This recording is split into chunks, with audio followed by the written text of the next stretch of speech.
here today. Israel is currently a VP in VMware Research. Before that, he was the Dean of Technion EE for a while, and also founded 4 startups throughout his career and many more things. So I guarantee that nepotism was only minimally involved in organizing this talk. So please. Okay, so it's a pleasure for me to be hosted by Eyal. Just an anecdote, so I have a very nice relationship with my 2 kids. So one of them used to be my CEO at the startup company, and the other one is now hosting me at Stanford. So what I want to talk about is to basically tell you about a project, a research project, and incubation project that we do at VMware Research. The talk will be probably, I'll try to confine it to maybe 30, 40 minutes. Then Prashant will give us a short demo, and the rest will be for questions. Basically, the way we are approaching this problem is that I moved from the Technion to VMware, actually for this project, and we are a small group doing it. It's about building an Elastic One service on top of public clouds. We are playing with names, so this project has different names inside VMware. I just selected a new name, and maybe we'll find something more catchy at the future. So basically, I think the whole talk is like already displayed here in this picture. So basically, what we build is an overlay network which is connected by tunnels and is kind of trying to carry all kind of traffic. Can be corporate traffic, but can be also IoT, mobile devices, and so on. And let me just give some contribution to the people who did this work. I'm just one of them. So Prashant is here, and he's going to give the demo. He's a software lead of the group, and the rest of the group is in Israel. Chen, Alex are VMware employees. Eyal is a consultant, and we collaborate with Aran Bergman, PhD student at Technion. Sakis Lassi is a professor, is a Technion ex-student of Nick. So this is kind of the environment, okay? So what new I can tell you about the cloud? So I think that this really reminds me, since I'm being very old veteran of networking, that let's say in 1995, the internet kind of came, and we were trying to convince people there will be a lot of applications for the internet. So we had a very, very long list, but we really couldn't envision the full kind of potential that the web is. So in 1995, we didn't know that, the internet will replace cable TV by having Netflix or something like that. It was too far-fetched. We're talking about e-commerce, we're talking about search, but our imagination was a constraint. So when you're looking on the public cloud, everybody's saying compute, right? Okay, we put machine learning there, we put workloads from the enterprise and so on. We have this limitless kind of elastic model for computation. However, as we have seen the development of cloud, it's much more than that. And what I want to do is to turn your attention to the networking part of the big cloud, or big picture cloud. So basically, right, it's not like Amazon have built, a huge data center and just adding floors and space. Basically, all the cloud providers are now being decentralized. They're putting a lot of regions across the globe, worldwide.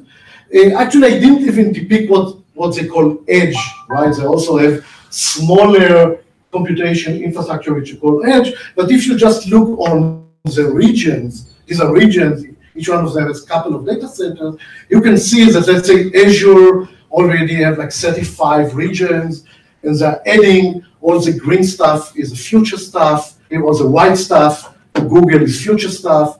right here, the green one is future stuff. So they are really kind of growing like crazy. Then they're doing another thing which is less noticeable. They are putting huge networking infrastructure that they own, and they also charge for if you use right AWS or Azure, you pay for computation and communication. But it seems like to have a very limited use, right? It's only connecting between your instances, or maybe they give you CDN service, right? But this infrastructure that they are laying today actually seem to grow to something which is bigger than most telco providers today, right? And already Google and Azure are claiming to be at the order of magnitude of AT&T, right? So in many things, what we are saying, and this is just the beginning, right? The business is still kind of in its beginning. So our kind of prediction is if this is going to happen, there is a big chance that they are going to take out of business a lot of service providers, right? Because they give the compute size, they give the communication size, they can cross-subsidize, right? They can give you communication for less and charge computation for more and so on. They can play with it, and basically they are going to be the winners. Another aspect is that a lot of the services that corporate consumes today. So, I'm from VMware. Let's say we are using Coupa every time we need to order, I don't know, a computer, right?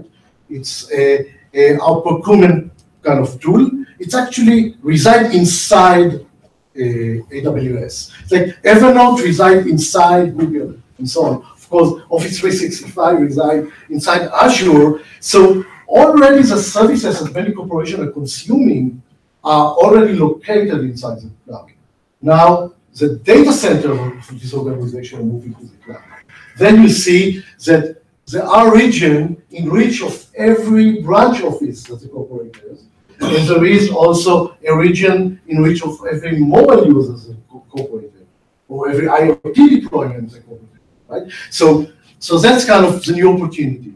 So the new opportunity is basically to absorb the whole corporate kind of infrastructure, communication and computation into the cloud. So we can connect user application and the infrastructure, and this is kind of becoming also very important when companies are deploying IoT, right? I don't know, self-driving cars are going maybe to go actually into the cloud and not into the service provider, to the AT&T of the world and so on, okay? So what we do, so our project is an overlay network built across public clouds. Right now we support AWS, GCP, and Azure, but of course we can do more. It's a multi-cloud. We are just using standard instances. We are not running on bare iron. We're just using on top of VM. We are maximizing the number of worldwide geographical regions that we use. So as you'll see with the demo, we are actually running today, right time, on 56 regions. These are the ones available by these three clouds. But for, I would say, very small cost, we can add, let's say, Alibaba Cloud, IBM, software, and so on. So not that many which are kind of global. Then what we do, we provide elastic, and it's very important, the elasticity. So we put, let's say, a router in the cloud, but if we have load, we can immediately, in seconds, put another one, right? So we can scale up and down just like the computation is doing. And we can optimize the routing and connectivity across our virtual network. I'll talk about the technology, and we are supporting all this all this traffic. So basically, I'm going to drill down a little bit in each one of these lines of how we actually implemented EPCON. But first of all, we have nodes, so we have a node in each one of these regions. Our nodes are interconnected between them through tunnels. That's very important because, right, you cannot be a router on Google network, right? Because Google doesn't let you spoof, so I cannot, let's say, send IP address from a server that just listed in Google and not be the origin of this packet, right? Kind of spoofing that actually the origin is another router. That's what routers do. But since we are creating these tunnels, above the tunnels we can do everything we want. We don't need even to run IP, right? So it's completely opaque to the cloud provider what we do. They just see, right? I mean, communication between regions. They just charge for it, and for them, it's kind of happy. They're happy with getting our money. But it's actually an overlay network that kind of routes traffic. The branch and the mobile are connected through VPN.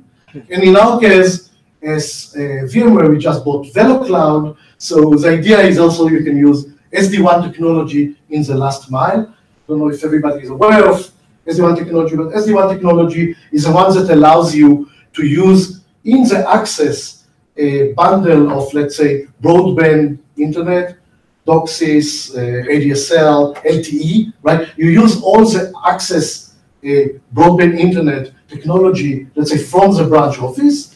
And basically what they do, they optimize, let's say, the communication until they get into our point of presence, into our traffic's addressed to a customer VPC. Is that a degenerate case, or you also route within it? You just do an instance, I mean, to us. But it looks like a single hop. Yeah, and from there, we basically route it for, we just take it right where it should be, or on top of our tunnels. Now we can run in VPC too, but yeah, I mean, it's not a must. Right now, we don't really have too much, right? I mean, we are still in the infancy, so we don't really have more than one machine per region. Now, another thing which is we have is this centralized multi-tenant orchestration, right? Yeah. So the nodes, do you connect it using a full mesh, or is there some sort of hierarchy? Right now, they're connected where you need to connect because our tunnels don't cost, right? We don't send traffic if we don't carry anything. So it's dynamic. So you can do a mesh, but again, there are many optimizations you can do. Let's say if at one point we have 1,000 regions, probably you wouldn't like to connect all of them with mesh, but right now, I mean, just connect with mesh. Then another thing which is very important is that we are sitting as guests, right, on this cloud. So in order to do routing, nobody really leaked to us, okay, this is a way Google, puts the fibers in space. So in order to get from this point to this point, you have to go, I don't know, this way, right? So in order to do that, we have to measure. So we are running lightweight measurements in order to get this metric. So we kind of have delay and loss and so on. And not only that we are measuring the delay, loss, reliability between regions, we are also measuring these parameters to the SaaS provider. We're doing it through, let's call it TCP ping, right? We just open a connection and close the connection and count, what was the delay and so on.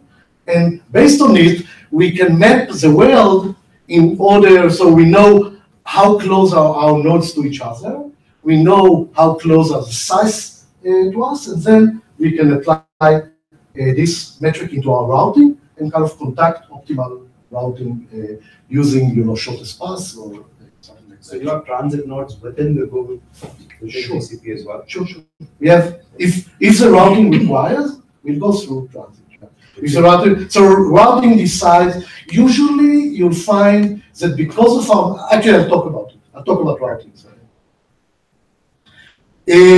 Then we have this optimal and adaptive traffic. So if something fails, we basically go around it and so on. We can scale on demand. So if one of our nodes is congested, we can just put another instance. And basically the nice thing about the cloud, if you look on, let's say, how much bandwidth Google allow you to set between two instances in two regions, it will be around, let's say, 2 gigabits per second or medium machine. But if you just open another pair of machine, you'll get another 2 gigabits and so on, right? So basically you can scale up and down as we want. Of course, again, it's paid. It's not like abusing everybody. I'll talk about how much you pay.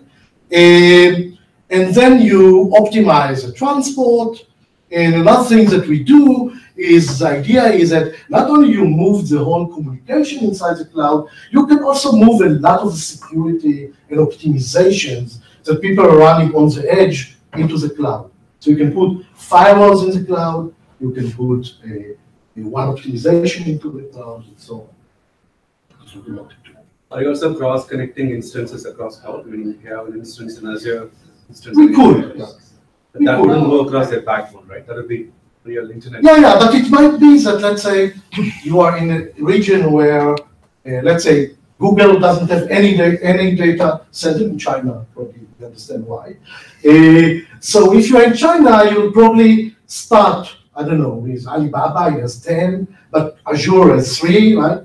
And then at some point, maybe even the service reside on Google. You go to Evernote, we know it's inside Google. So you'll have to cross somewhere.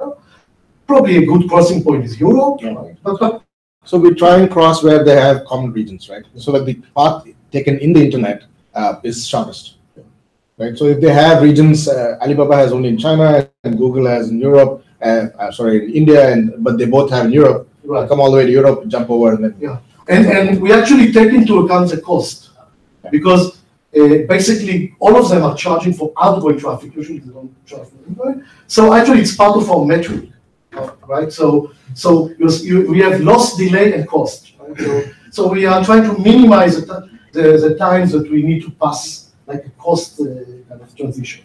So once you enter Google, you could have a choice of both tunneled or untunneled, right, to get it to the destination.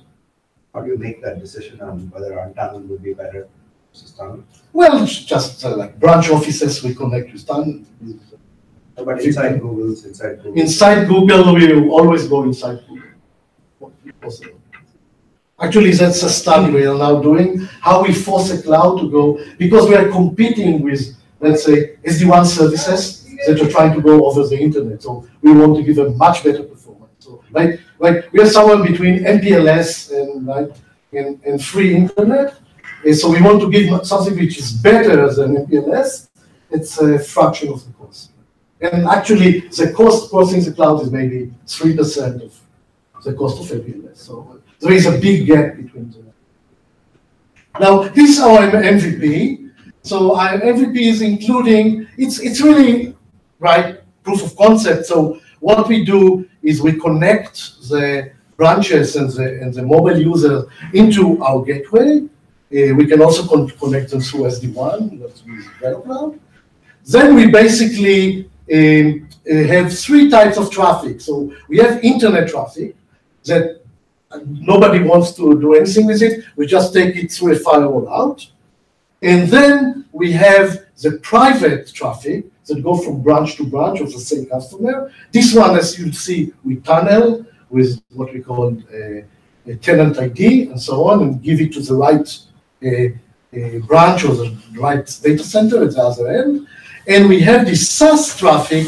This traffic we optimize for. So as I already told you, we learn where the SaaS services are, and basically we're trying to give you optimal route into the SaaS service. Does that gateway run at a colo, or does it run? Sorry? Does it run at a colo? Where does the gateway run? the gateway is an instance inside the cloud provider. Yeah. It's a POP. It's a point of Yeah, it's all. And again, this is elastic. We can add gateways, we can move it. Okay, so this is just the content of what we do, right? So I think I more or less did. Maybe something I didn't say, that we also wanted to take one example of one optimization, of optimizing the transport inside. So what we did a TCP optimization. I'll talk about it a little bit. So we are not only using this new capacity between that belong to the cloud, which is probably better and more reliable than the internet, we are also doing TCP optimization inside the cloud.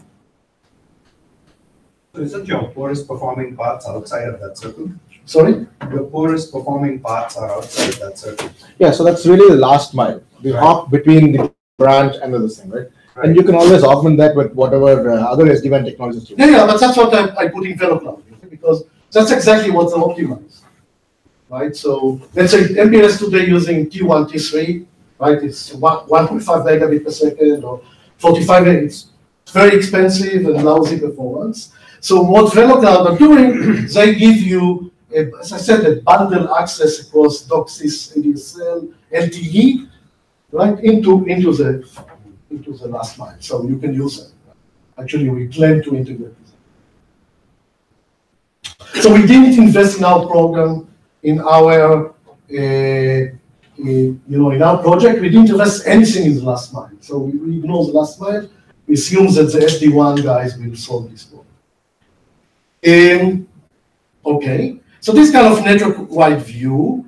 So you have all these branches, right, that are connected to the data center, or I don't know, maybe they're sending VoIP to each other. And basically, each one of these branches usually use their own private IP, right? So they don't really use global IPs. And once they come through us, they come through IPsec VPN. Let's say if they're going to another branch or to the data center, they will go basically, from this address, let's say, from this private address to these private addresses, and we will tunnel them through the cloud, so they will end up in the right place. The previous diagram, excuse me. Yeah, sure. The previous one slide back, the Cloud Router 4 and Cloud Router 2, that tunnel, how geographically separate they are?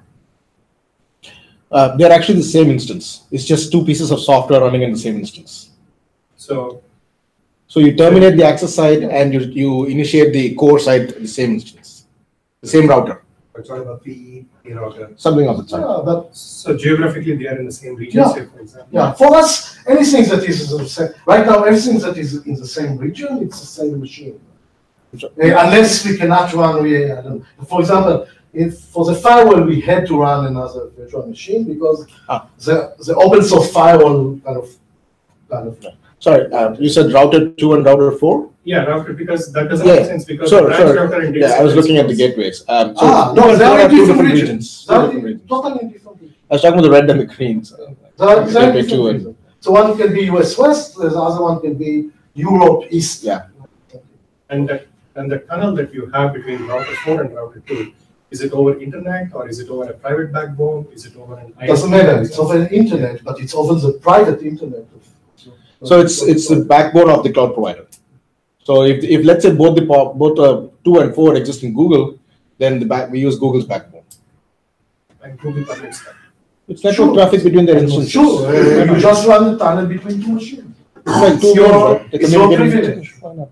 You have two machines in two regions. Many people, let's say, are having two, let's say, two servers that are running application, and they synchronize between them. Right? In fact, they have pricing plans just for this kind of cases. Use case.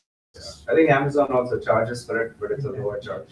But it's not free. The private backbone is kind of closed from Amazon. They only select services are allowed. I'm not sure about Google. Yeah, so I mean, they have cases where they say, hey, you're a user, you're in US, you want to use a SaaS service that's hosted somewhere in Europe. You can join our cloud in US, and then we'll take you to our backbone to the. No, actually, they give you guarantees in certain cases. That depends on the cloud provider. Some of them say we'll go through our backbone. So, and AWS, the only one said we'll do a best effort to go through our backbone. Yeah. For two paid instances talking to each other. Now, I don't want to go through all the details, but basically this kind of in concept our tunneling protocol, okay? Because we are really at the end using a bunch of tunneling protocols. But the idea is that, let's say you are running on top of UDP. It's very important because, let's say, Google doesn't permit you to send anything other than UDP TCP, right? So basically, in this IP header, the source is one of your instances, and the destination is one of your instances. So from that point of view, right, what is carried inside is not something they are looking for, right? But what we are carrying inside is our own routing, right? Our own routing headers. We are right now using IP headers. We didn't have to. we could just use our own protocol. We could say, right, I don't know, node 1 to node 2, right? This is our address space. But why we're using IP address? Because we are using standard routers to implement our switching. Right? We're using just open source routers. Then we are carrying customer ID or tenant ID. This is what we prepare the label for label swapping. We need to, actually, we don't need to swap, but for nailing down connection through the cloud, once we'll provide SLA and quality of service. And then you have actually the IP header of the private guys, right? Remember these guys, they're coming from the branch, actually they are showing here. Now, in the exit point, we'll basically know that it's belong to some customer, and this is the internal IP address it should go to. So at the exit point, they say, okay, I have 2 branches from this customer. This belongs to one of the subnets, and I'm going to send it there. And these are bidirectional, the virtual circuits? Okay, I don't know, I had too many slides here, but eliminated some. But that's kind of how it looks like, right? So it's built up from the branch to another branch, and basically the red one is the outer, right, addresses, and the green one the private between our clouds, and the white one are just the load. They also include IP addresses, but of the endpoints. Measurements. Okay. So basically, this, by the way, I just copy a table so you'll see like how much they charge for outgoing traffic, right? So I think it's also old. I think the price went down since I did it. So you can see it's somewhere between around, I don't know, 10 cents per gigabyte, okay? And if you do the computation compared, let's say, to MPLS, it will be fairly low price. And basically what we do this cloud region to region measurement. We are using basically TCP pings, and we are kind of measuring the delay, the loss, and we are also using the cost in order to basically get the weights for the routing algorithm. Right, so we have the measurement graphs. We filter all these measurements, and then only if some metric went at least 10% up or down, that's where we move it into the routing graph. So we have like hysteresis in our. We don't want to change routes too frequently, so we filter it, and we also only put it into the routing for consideration if the change was big enough. But there's a conflict between performance and cost. Do you pick one over the other? Yeah, well, it's like alpha 1 plus beta 2. We don't have enough working loads in order to optimize for that, but yeah. So it's right now trying to minimize the number of times it pays a lot of money. So, But you have more than How are you one choosing which? outlet, Sorry. How are you choosing which pairs to measure between?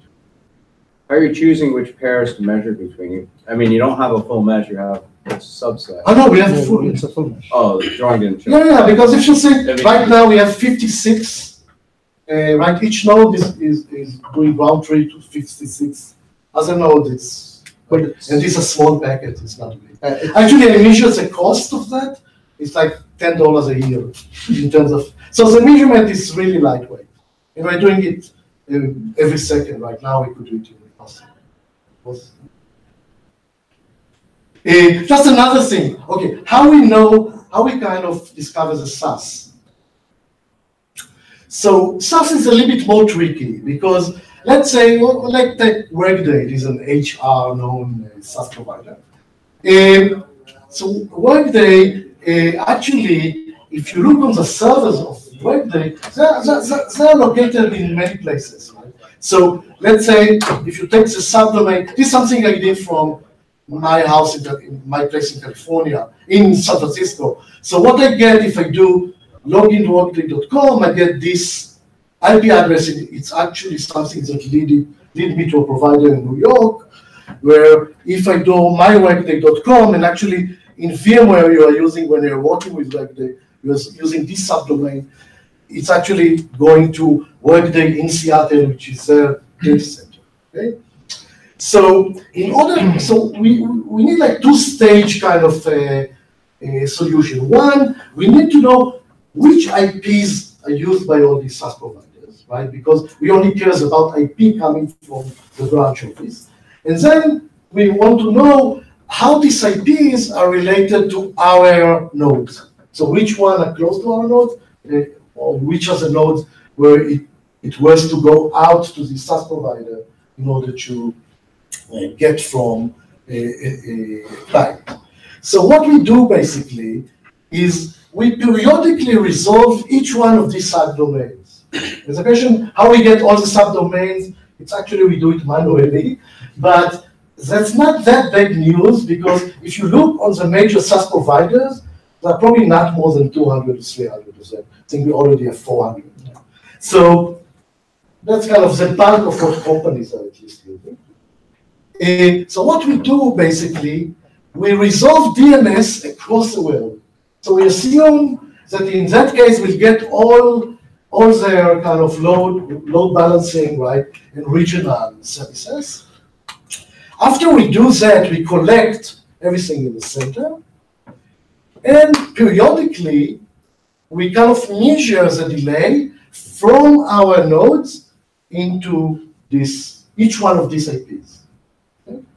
And then we know what is the distance between each one of our nodes into this IP. And then, now everybody probably can jump here. We don't have to do it from every place to every IP, because IP has some regions. So that's kind of optimization we are performing right now.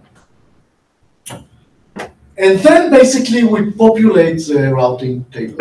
Okay? So the routing table includes both the node-to-node matrices and the node-to-SAS matrices. And that's kind of how we compute.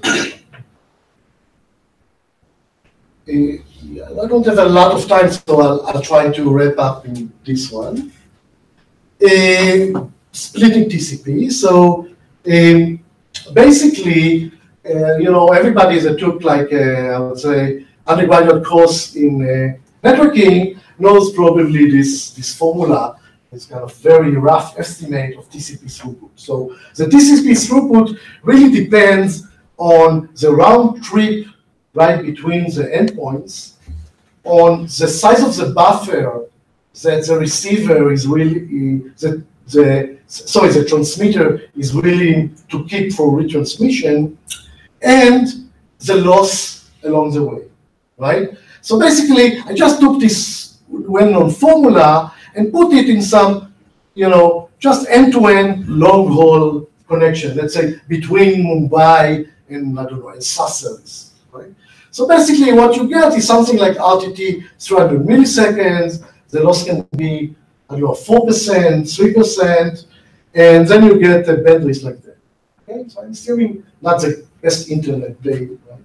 Maybe it's through kind of congestion period at the internet. Now, when you're actually taking exactly the same parameter into our network, and we basically split the TCP, so we're just putting like TCP proxy on the way, then you can solve all one of these segments independently. Now, the cloud itself has most of the delay, right? Because we go from Mumbai to, I don't know, US West over the cloud network, but it has almost no loss. And the last mile segments has most of the loss, but almost no delay, right? So now, when you basically solve the formula, you get the bandwidth jump like 10 times just using this TCP split. And I didn't take into account that through the cloud network, I don't really need to run TCP. I can run something much more aggressive than TCP, because I can always measure kind of the available bandwidth between these two things. What about RTT between the cloud endpoints? No. So it's a big round round trip, but a very, very low loss. And also, remember, these are our machines. We can have larger windows and stuff like that. So actually, these are the initial experiments. Actually, when we convinced the people at VMware to do, these are our original graphs. So we have shown them that if you go, let's say, end-to-end, this was, I think, Mumbai to US, or you go through the cloud network, basically the gain that you get is, depends on the cloud, depend how many, by the way, intermediate points you put, you can gain something like 6 times, 4 times, 5 times, and so on. But in a new study, we did much more optimization inside the cloud. You can see our recent studies. These are basically just using optimized TCP connection end-to-end. So this is like the new Google TCP. So it doesn't give you much. Right? And these are just going through the split TCP and cloud bandwidth. So these are the size of the files that we are downloading. Of course, if they are big, we get a lot of. And for very, very small files, actually, we don't get much. Actually, when we are talking about interactive or very small file, the internet is fairly good. It can give you very small delays. The only problem will be the long-term reliability, right? It has a lot of hiccups. And actually, just prior to Toshan's demo, this demo has very, I would say, wild swings in the gains that we get. So in one demo, you can only show 2 times advantage, and actually sometimes you show 30 times, right? It's because the internet, so our band is very, very stable, but the internet can go very fast sometimes and very slow other times. Okay, I'll skip this because I want to get into the demo. You need the same thing? Yeah. Mm. Will that work? The same thing? Yeah, is it the same? If it's the same plan, Yeah. should I take it off? Yeah.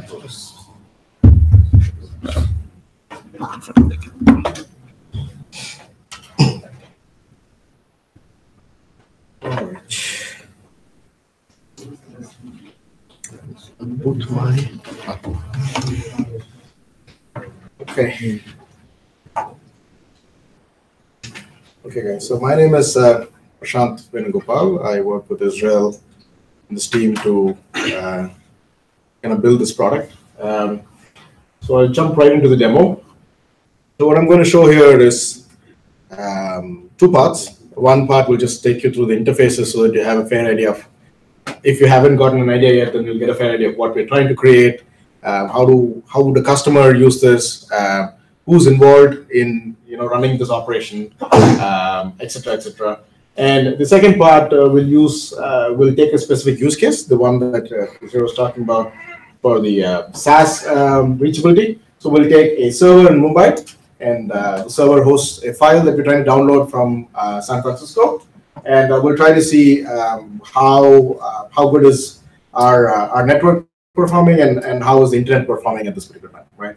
To access the same file from the same 2 endpoints, right? So this view is a operator view of our product so far. What is it? I mean, what this view is about is, let's say if this becomes a product and VMware is putting this up as a service. One thing I think that didn't come up during the earlier discussion was that this is a multi-tenant system. So basically, there's an operator who maintains this network, and there are customers who subscribe to it. And basically, they say that, hey, I have branches all over the world. I want to use your network to communicate between the branches. Right? So these customers, blue, green, red, yellow, they have a few branches connected to them, 6 of them each. For some reason, I decided to keep it symmetric. And this is nothing but our network. I'm going to show you in a bit what that looks like. And I mean, this is a very rudimentary GUI to show. It's really for demo purposes. So the service itself is running on GCP? It's I called it GCP, but it's actually running on all 3. You'll see. Yeah, I'm going to show it. One click. I just named it GCP. and I'll tell you why I named it GCP. But anyways, so I'm right now showing you our network. So those pins on the right side, those are all our POPs, right? And all we did was just create one POP per region, right? So we have 56 of them, and you can see it's spread across AWS, Azure, and GCP, right? And every other month, one of these guys are adding a new region or the other. Right? And we haven't even taken into account like Alibaba and DigitalOcean, et cetera, et cetera. So that's a short view of our network, really. And what we do is like we create a full mesh of tunnels across all of these POPs, and every branch connects to a POP that is closest to them in terms of geography, and then they're connected to all of their other branches through our network. And we can do whatever optimizations that we want to do in our network. TCP split is one of them. We can do firewalls, we can do service chaining, whatever they want, right? And all of this is configurable from a customer standpoint using their own portal. So once they subscribe to CBN, by the way, you see the add gateway here. So we automatically create all the gateways, but in other scenarios, you can think that if actually a customer builds their own network, they maybe don't want all the gateways. So they might say, "I'm just give me your software. I'll maintain my own network, and I just want gateways in Europe and Asia, right?" And they can just use our software to maintain their gateways and run their network. So this is the operator version, right? The tenant version or the customer version, if this was a multi-tenant system, would look something like this. It's a bit fancier because these are the kind of demos we usually show our customers. I think the GUI is acting up. All right, let me see. Yeah. Quick reset. You can see clearly why we are still, an incubation project. So. Oh wow. Okay, never mind. So what I wanted to show here is that these that's what it doesn't zoom anymore. Okay. So the red pins are the branches, and the colored pins are the gateways. This particular customer is using only GCP and AWS, so we have only those gateways. You can see the branches are connected to their closest gateway, and each gateway obviously can connect to multiple branches, etc., etc. So every packet between branches goes to at least one gateway, right? And if needed, goes to multiple gateways depending upon latency and where the branches are located. And it's fairly easy for a customer to create a branch. All we ask them to do is like create a branch, tell us where the branch is, pick your own gateway. Usually we ask them to pick the one that's closest to you, and we'll give you a bunch of IPsec parameters that you need to go and configure on your VPN device. Once your VPN is up, you're connected to our CBN, and you're good to go, right? The subnet list is basically there. We're asking the customer to tell us what is their routing domain inside a branch. So a branch in the US has a bunch of hosts that are running their own network, and a branch in Asia has a bunch of hosts running their network. So we're asking them to tell us which network is in which branch so we can connect them appropriately. Okay. And this portal is very lightweight at this point. In the future, we'll add stuff like mobility support, where a customer can come and say, "Hey, I want my employees to connect to our network and use all the facilities that your cloud network can provide through a mobile phone or a laptop, so that if they're in China, they connect to the Chinese POP because it's the closest automatically, right? And then if they are traveling to Russia or wherever it is, then they connect to their own POP automatically. So they really don't need to worry about which POP they're connecting to. We use some DNS mechanisms for our software to automatically figure out which POP they should be connected to, so that they get the best benefits across this global network. So we'll add telemetry, we'll add firewall configuration, security, etc., etc. All of that will show up in this network, or rather in this portal. So this is the fancy part of the demo, right? The other part of the demo, the interesting stuff. So what I'm going to show here, this is the second part, is really about how does this really affect traffic, and what is the customer really going to see? What is the benefit they're going to see? So red pin is a branch in San Francisco. The yellow pin is a server sitting in Mumbai. The blue pins are Google gateways, and that's why I named this Google, by the way. So I happen to use Google gateways because they have the best network, the lowest latency, in other words. So the branch is connected to a gateway that's closest to them in the western portion of the US, northwest, and we have a server sitting in Mumbai. The server does not need to connect to our network. What we really do is we get the traffic all the way from the US West into the POP in India through Google's. The green channel is really Google's intersea, whatever, undersea cables, and we just release the traffic out of this POP into the internet. But this last mile is so short that it really doesn't affect. I mean, you still see a huge benefit because the longest hop is through the undersea cables. How do you ensure symmetric routing? So what we do is, like, when we release the traffic, we NAT it here. Okay. So it attracts traffic back. So essentially, you're converting in this the cloud provider to compete kind of like with an ISP. No, like long haul service. Yeah. It's like AT&T. That's Using like Google as a transit provider. ISP is the last mile. We don't deal with. So I mean, what you're saying is, like, ISP, you can't. I mean, I don't know if ISP is really cross continents and whatnot. So here, this is like a cross continent ISP in some sense, if you want to think about it. But yeah, I mean, if you were to jump between Europe and US, you will have to go through AT&T, and they might have their own contracts and whatnot. Jump to Vodafone or Orange in Europe, etc., etc. So we're saying we can bypass all of this stuff and let the customer decide which where they really want, what kind of service they really want across continents. So it's really an international. The solution is really valid more in an international. So if I were to put in Mumbai a GCP subnet with resources inside the subnet, Okay. how would that work for the branch in, say, San Francisco? Right. I simultaneously want to add access applications, one in the server, as you have shown here, and another within a GCP subnet. Yeah. That also has. So how does all three work together? Yeah. So we don't have at this point, we don't have a solution where there's the endpoint is inside the cloud itself, right? So in other words, the other endpoint is always outside the cloud, right? But it's not very difficult to add that. No, actually we have. It's not. Many of the SaaS providers are already inside the cloud. Yeah. They just have external IP. You don't even know. But Google basically will route you through the Google network.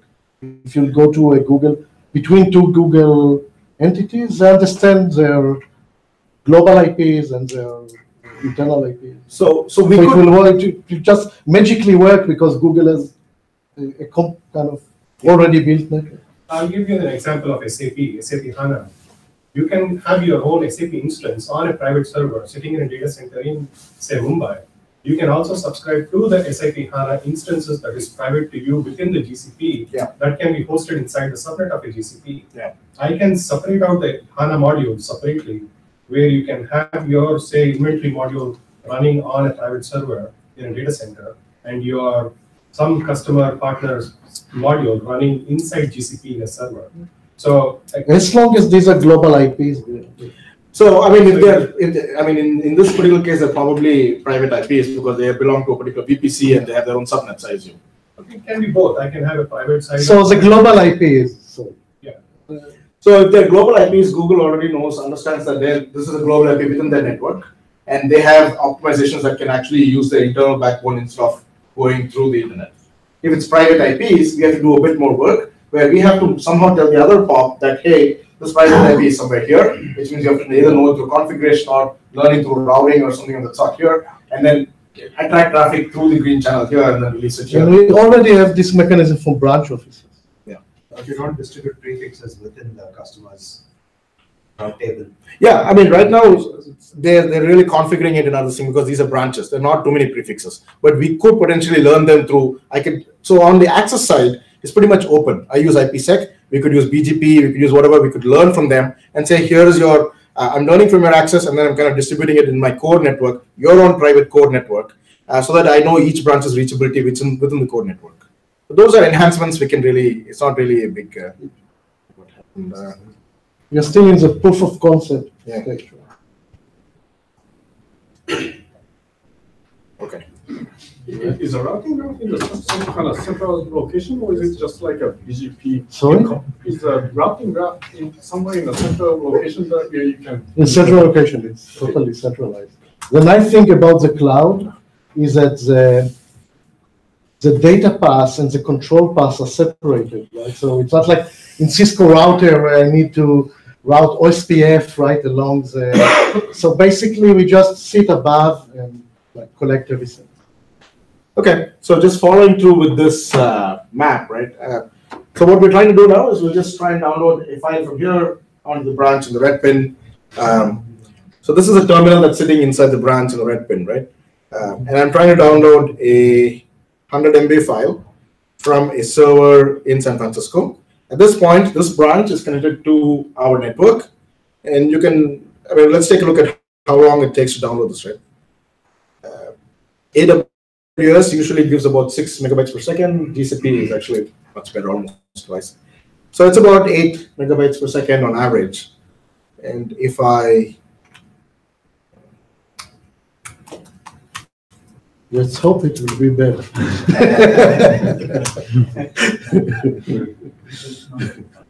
it's usually, even if it's good, it usually tops off at 2. So, you know, we're still 4 times better. Yeah, it seems pretty good. Yeah. There you go. It's about one and a half. It's a good day. Yeah, it's a good day. So it's about, so it's about 8 times better, right? Look, we presented to VMware's CEO last Friday, and we only got twice. Yeah. So this is precisely the worst moment. why I put the internet part in second, because sometimes it just goes on for like 20 minutes and never downloads. So I mean, at least you can see the difference. No, that's actually a big difference. Yeah. So yeah, I mean, this is one of the biggest pros of. What is the time at Mumbai now? It's like 4:35 in the morning. So it's like less than an MB of this thing.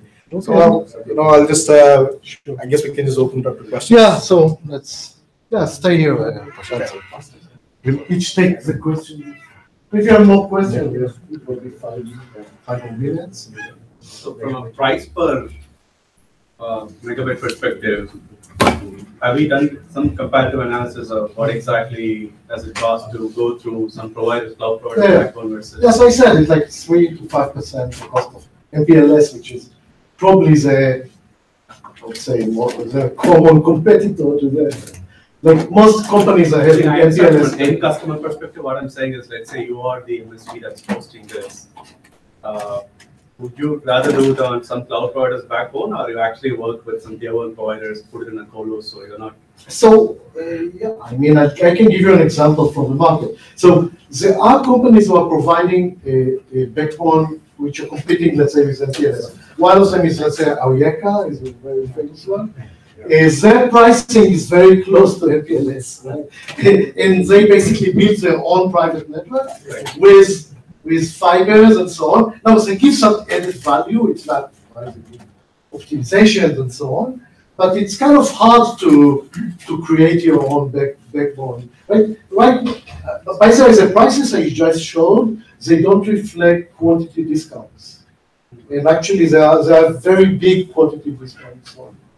So the fact is that these guys, just have huge networks. We heard from Google that the network is not heavily utilized today, and they kind of encourage you to waste bandwidth and to get more. I think right now, if you look on what people are doing with this bandwidth, it's not a lot, right? Inter-region, I'm not talking about region to the internet.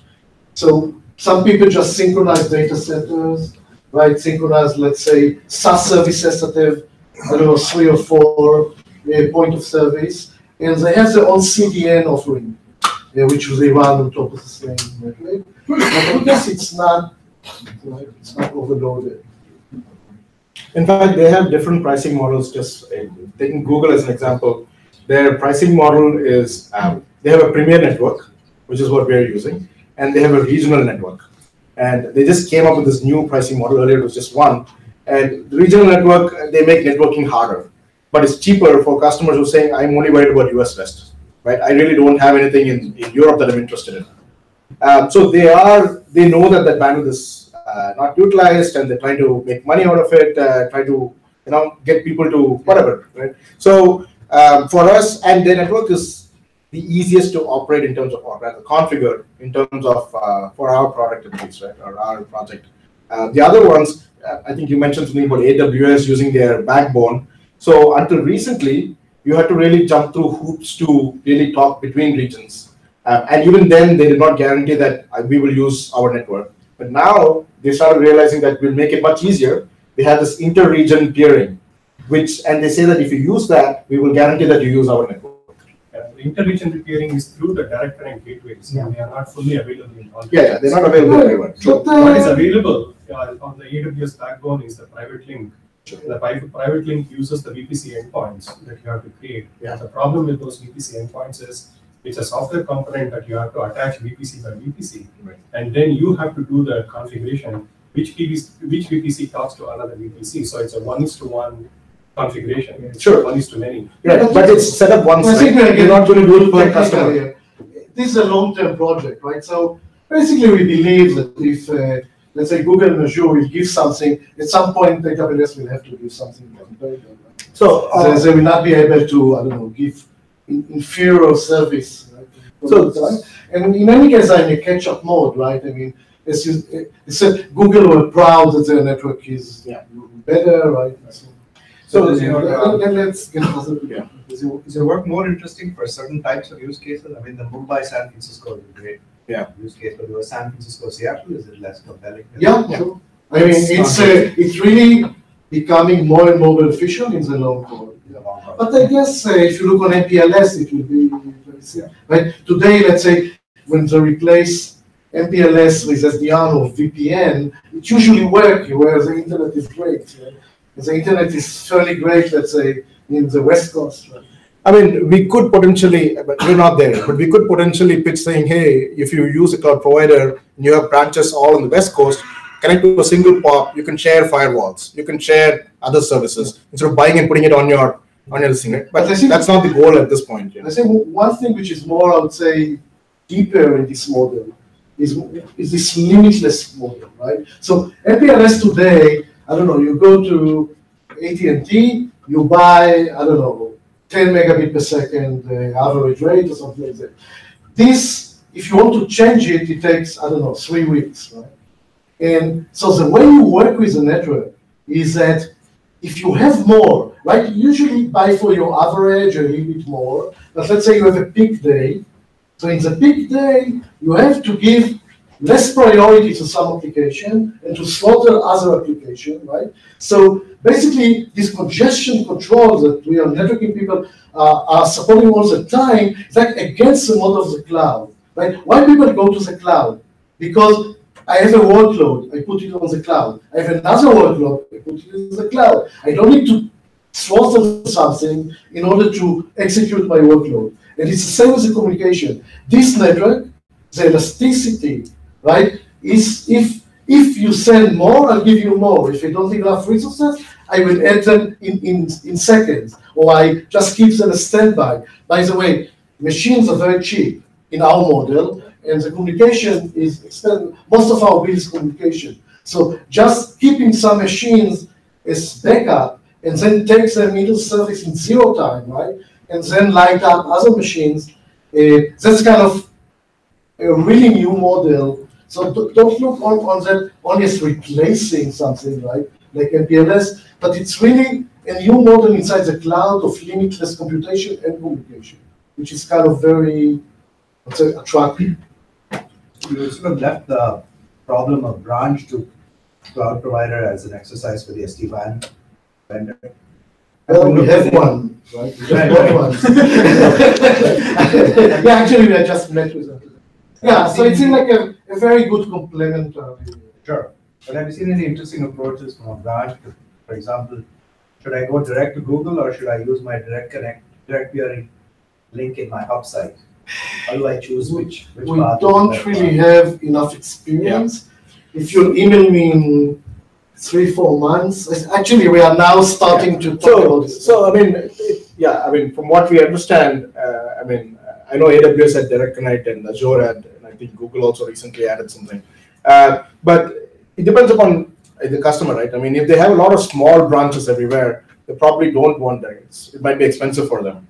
I would assume that they want to use broadband. And even with broadband, let's say sooner or later, they say, I want to use VoIP, but I don't want to do MPLS, I don't want to do Direct Connect. Let me find another alternative. This could be a good alternative. No, the choice there is I can go broadband directly to Google or I can go broadband to my hub site where I have a direct peering. Right. So we recommend that you come to Google, right? What we're saying is that, I mean, unless your site is so close, and is there any security reason you have to go to the site? etc., right? What is their routing or what is their security architecture? That's primarily the reason they go to the site, right? They go to, so this is another thing that SD-WAN really tries to avoid. They're saying that, hey, you don't have to go to the data center for everything.